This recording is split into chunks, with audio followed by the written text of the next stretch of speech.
Mübarek Peygamberimiz dünyeden ötken soң Müslüman elinde bir momin gumur geçipti. Ol kisi Peygamberga salavat aytuga ıqlassız eken. Birak şarvasına öte pısık boluptu. Sol kisi bir günü түс көрөт.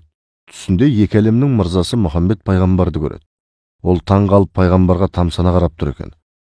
Алайда пайғамбар оған көңіл бөліп ілтипат танытпай отыра береді. Пайғамбардың салқын қарап отырғанына қайран қалған әлгі кісі тілі күрмеліп, «Я Алланың елшісі, сіз маған ренжіп қалдыңыз ба?» дейді. «Жоқ» деп жауап береді пайғамбар. «Олай болса менімен неге сөйлесіп сұхбат құрмайсыз?» дейді әлгі момын таңырқап.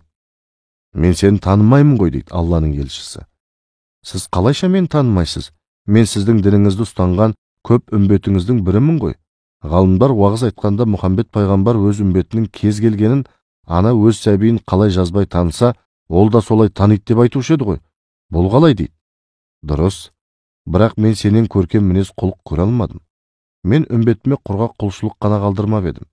Мен сендерге мінез құлықты болуды, көршілеріңмен достық қатынаста болуды, әр істе әділетті болуды үйреткен едім. Сен мұның бірде біреуін әдетке айналдырмадың. Маған ешқашан ықыласпен салауат айтқан емессің. Ертең қияметте мен шынайы үмбетімнің әрбіреуін қаншалықты мені жақсы көріп, маған жолдаған салауатына сәйкес танып білемін. Және соған лайық шапағат етемін» дейді пайғамбар. Осы жерде момын ұйқысынан оянып кетеді.